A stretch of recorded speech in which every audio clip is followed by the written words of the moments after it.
Welcome to Talking History, a series of talks from the Farnham U3A World History Group. The views expressed in this talk are representative of the views held at the time of the material being discussed. They do not necessarily represent the views of the speaker, the Farnham U3A World History Group, nor the team at the Mr. T podcast studio.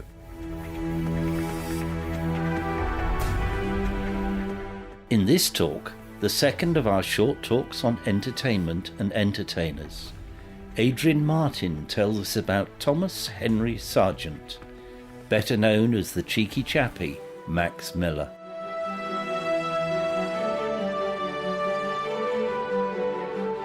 I find the whole way that comedians work very interesting because I'm a lawyer. Words interest me. The way they use words and the way they time a joke. It's all interesting. And you watch a good barrister, the way they use words and the way they time it all, playing to a jury or a judge. It's all the same thing. And so Max Miller, I was conscious of. We lived in Sussex. We used to go to Brighton. And I remember as a small child, I was aged about 6. My parents, very unusually, we didn't have that much money, wanted to take us out to a meal in a pub. This was the Ship in Brighton. And we went in, and I was struck by the atmosphere. There was an excitement, a buzz in the air. My father said, "We want a table for 4 in your dining room." And they said, "Oh, you can't possibly do that. We've got children here." Anyway, my father persuaded them, and we sat in the dining room in the Ship Hotel behind a screen, so we didn't see anything untoward. And Brighton had a buzz, and Max Miller was a Brighton man, born in Kemp Town with supposed Romany blood in him, to a very, very poor family. They really struggled. If you didn't pay the rent, what they did, landlords, they took the windows and doors out of the house. That was the way they got rid of the tenants. He was born in 1894, and he died there in 1963. He was devoted to Brighton, and he was a Brighton person. He much preferred performing in the south because he always wanted to get home to his beloved Brighton. He was regarded as the greatest stand-up comedian of his generation, and he is still revered by certain people. But the world moves on, and we now have political correctness, we have various things. How do we feel about someone like Max Miller? How do we feel about someone like Benny Hill? Is he considered politically incorrect? If you want an idea of what his material was like, think of Humphrey Lyttelton in I'm Sorry, I Haven't a Clue. There were a lot of innuendos and this sort of thing. He left school at 12, barely able to read and write. He went and sold fish and chips, laboured, and was a golf caddy. He was actually a very good golfer. He then trained as a motor mechanic and earned the nickname as Swanky Sergeant, because he definitely had a certain confidence and air about him. 1914, the war comes along and he joins the Sussex Yeomanry and he's sent to Mesopotamia. In the war, he's blinded for 3 days. That had a great effect on him. He never forgot that. He had a reputation for being incredibly mean.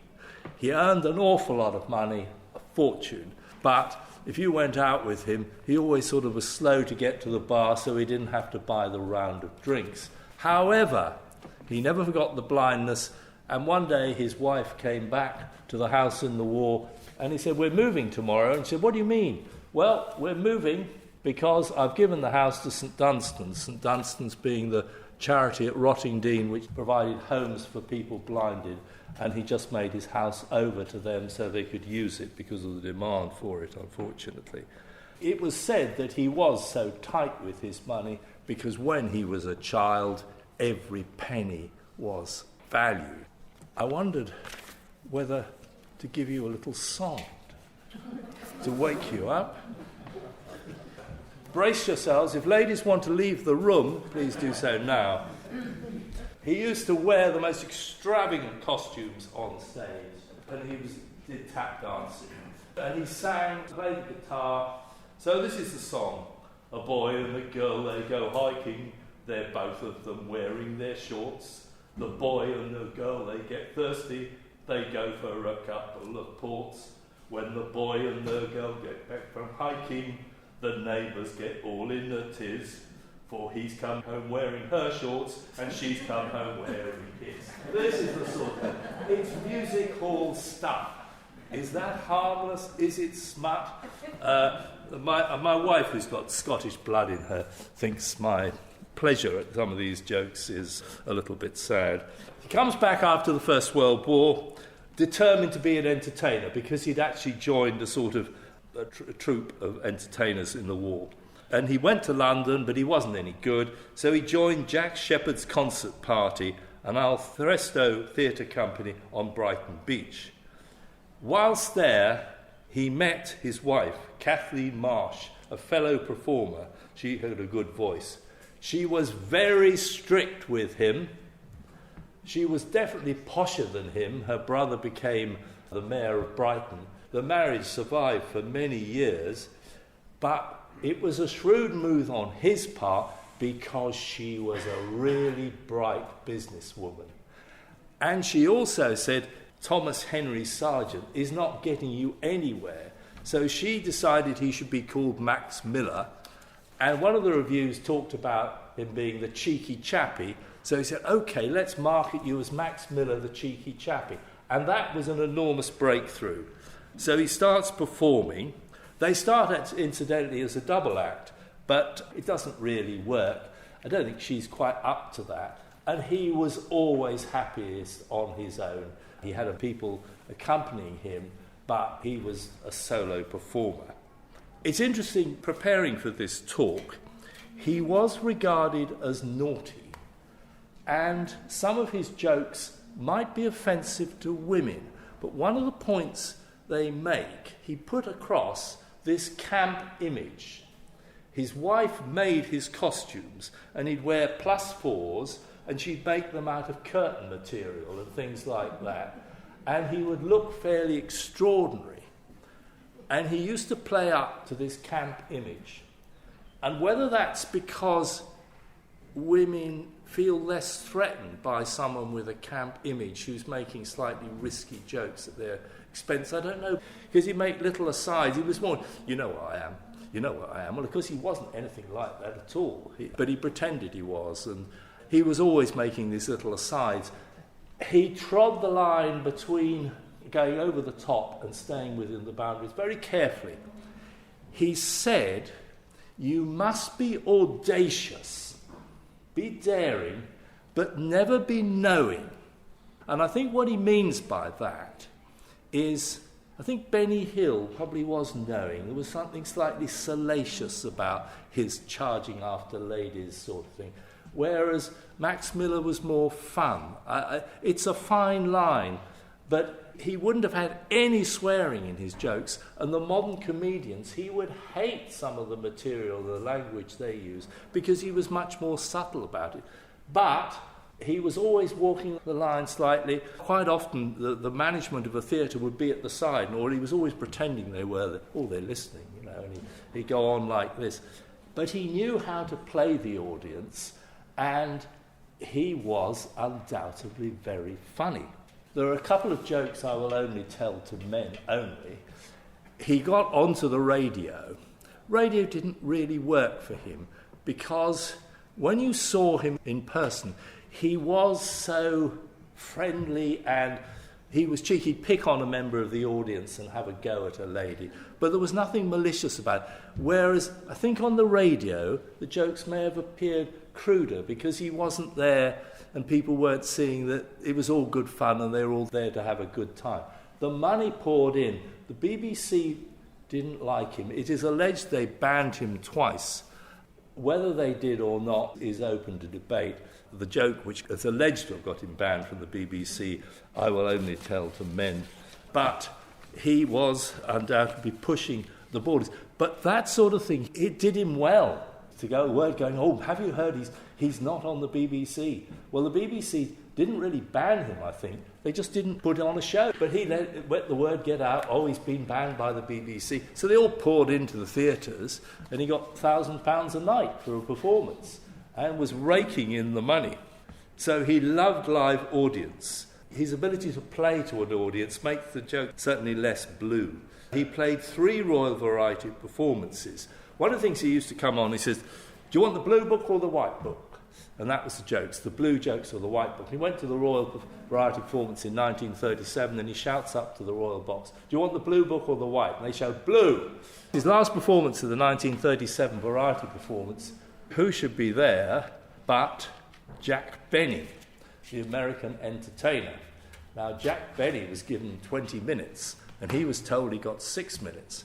He wasn't having any of that. So he just went on and on and on. They were trying to decide, come on. And he turned to the audience, do you want some more? And they said, oh, yeah. So he just did that completely. And Val Parnell, at the end, came up to him and said, you'll never work for me. He was the head of the Moss Empire. You'll never work for me again.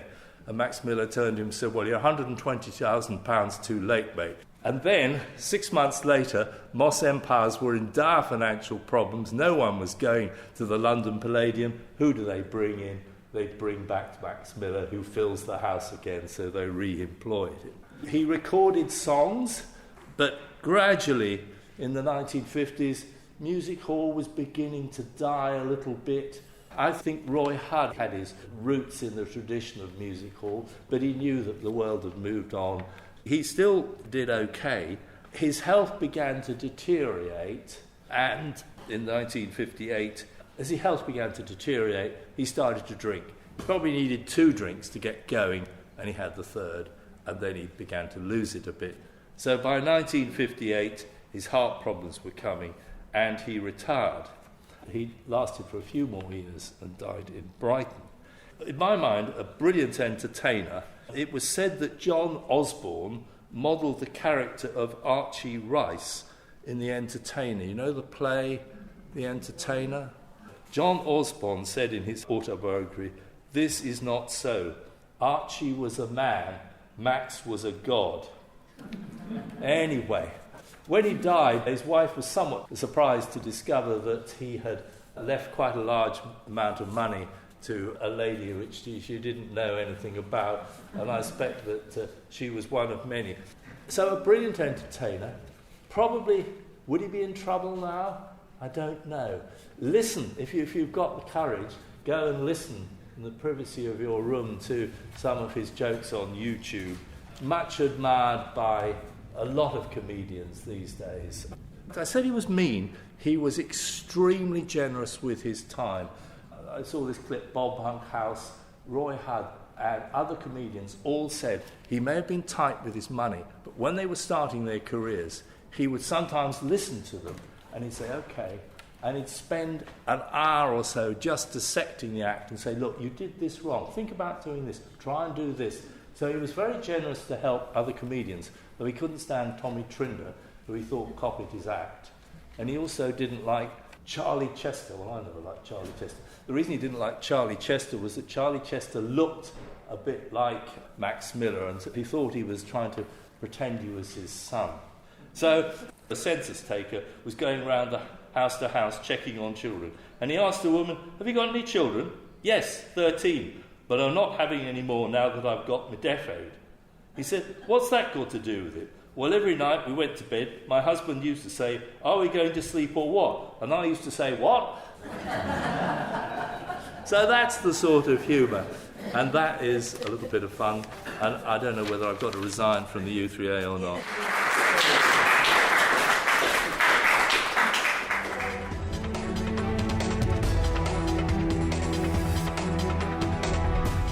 This podcast has been produced by the Mr. T Podcast Studio in association with the Farnham U3A World History Group. Thank you very much for listening to this talk.